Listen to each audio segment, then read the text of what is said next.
Hi, this is Mike Renoir, Northwest Fight Scene and IndyFightScene.com here on the phone with Amy Montenegro. Just a week out from your next fight, Invicta FC 21 versus Celine Haga. How do you feel? I feel good. It was a shorter fight camp than usual. It was just about right at 4 weeks. We got the call and kind of had to put everything together, but I'm feeling really like I got what I needed out of the camp and feeling strong and ready for a good fight on Saturday. Now, Celine Haga, just looking her up, she's fighting out of Jackson's in Albuquerque, Norwegian fighter. What do you know about her? So, well, yeah, like you said, she's from Norway originally.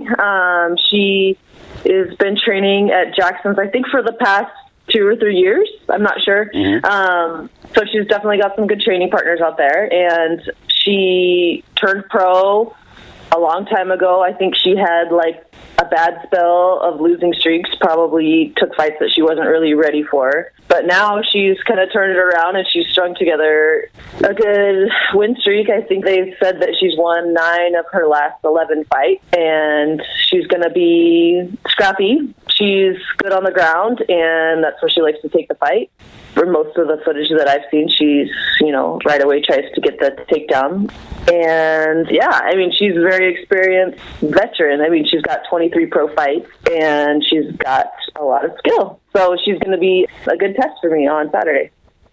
It's been a little while since we've seen you. The last time I saw you fight was Glenna Avila at the end of 2015. Obviously, right. Yeah. Then you went into the tough Ultimate Fighter. You didn't make it into the house. Right. So what's been going on for you the past year? Oh, man. Well, I've just been really busy. I've been working at the gym. I work as a nurse as well, so I work at the nursing home, focusing on the kids, and I have been really focusing a lot on my jiu-jitsu as well. I'm always working on everything, but what I really have been focusing on, most of the past year, has been my jiu-jitsu. Just training a lot and working a lot and soaking everything in and not putting pressure on myself. Oh, when's my next fight? Just trying to focus on me, what I'm doing and why I'm doing it, and we were presented with this opportunity at the end of the year, and now we're gonna go forward with it. It was less time than we usually like to take for a fight camp, but it was the right fight, so we decided to do it. Well, why not? So talk about the training then and who you're working with. Well, right away we had to get some sparring partners together. So my main coach is my husband, Montenegro, and I work 12-hour shifts on Thursday, Friday, and Sunday. So the other days I have to wake up early in the morning and open the gym at 5:30 a.m.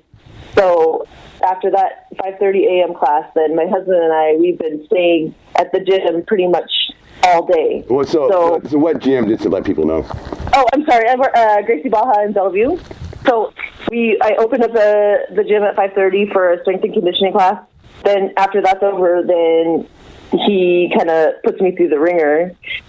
Strength and conditioning, boxing, lots of boxing drills is what we've been working on the past 4 weeks. And then 2 of those days, then I'll spar. And I've had to kind of go out into the community, find other females to spar with to make sure that I'm getting enough sparring instead of going to other gyms, having other girls come into my gym, just to get that extra work in. And then pretty much most of the time, my husband and I, we would take a nap either in a car or on the couch at the gym, and then be at the gym until 9 o'clock at night when everybody leaves. So getting a good 3-day training session in on Monday, Tuesday, Wednesday, and Saturday. And then on Thursday, Friday, and Sunday, then I'll usually do a cardio session at night, and that's about it. That'll be after my 12-hour shift. So it's been insane.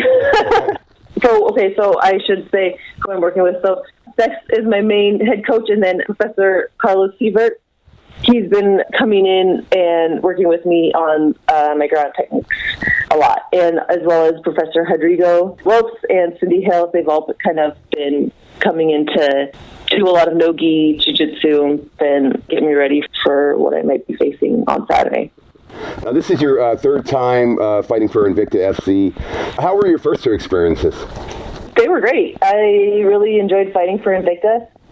My first fight, I fought a young, kind of up-and-comer type prospect girl, Brianna Van Buren. She's like a little explosive young fighter, well-rounded, and I was able to get a unanimous decision against her. I kind of grinded it out in my first experience. My second, I lost by split decision, and I fought Jamie Moyle, who just recently, she's now signed to the UFC. It was a good experience, though. It was disappointing to not get the win, but yeah. And so then after the fight with Jamie, then I went back home and took the fight with Glenna. Yeah, that fight with Glenn, I still got to say, that was probably my favorite fight of 2015. Oh, really? Yeah, thank you. That would have been my pick for fight of the year. I told Glenn the same Wow.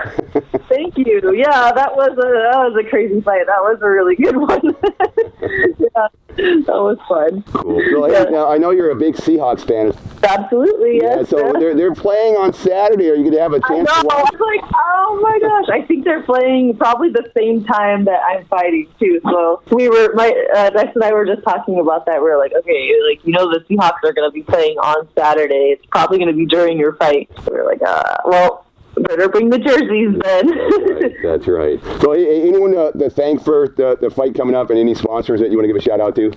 Yes. So I want to thank, first I'll say thanks to my family, Lily and Cara, for being supportive during the camp. Bex for running everything and taking care of everything at home and making sure that I'm ready for the fight. Professor Carlos Sievert, everybody at Gracie Baja in Bellevue, everybody at Gracie Baja in Seattle, Gracie Baja Northwest, Rodrigo Lopes, Cindy Hales, some training partners that came in to help me get ready for the fight, Jamie Nahara, Josie Pigeon, and Barb Honchak. And sponsors, we have Sick Chic, who makes my outfits and my banner. Love MMA, a good news site for MMA news. The Augmented City, or the Augmented.City, a guy from our gym, John Gaunt, who helped to sponsor me for the fight. Zion X. I think that's all for now. Okay. Now, you're online as well. Where can we find you online? Okay, so you can look up my Facebook fan page. It's Amy Resurrection Montenegro. I'm on Instagram as Amy Resurrection and on Twitter as Amy Resurrection as well. So simple. Excellent. It's very simple. So I am looking forward to this fight. Looking forward to getting you back in there. Invicta. Yeah, I am too. Invicta FC 21. It is this coming Saturday, January 14th. And it could be on UFC Fight Pass. Yes. And I believe it starts at 7 p.m. Kansas City's time, which I believe is 5 p.m. Pacific time here in Seattle. Yep, and the second fight on the card, so make sure to tune in early so that you don't miss it. That's right. All right. I appreciate your time, Amy. We'll look forward to seeing you when you come back with the win. All right, thank you.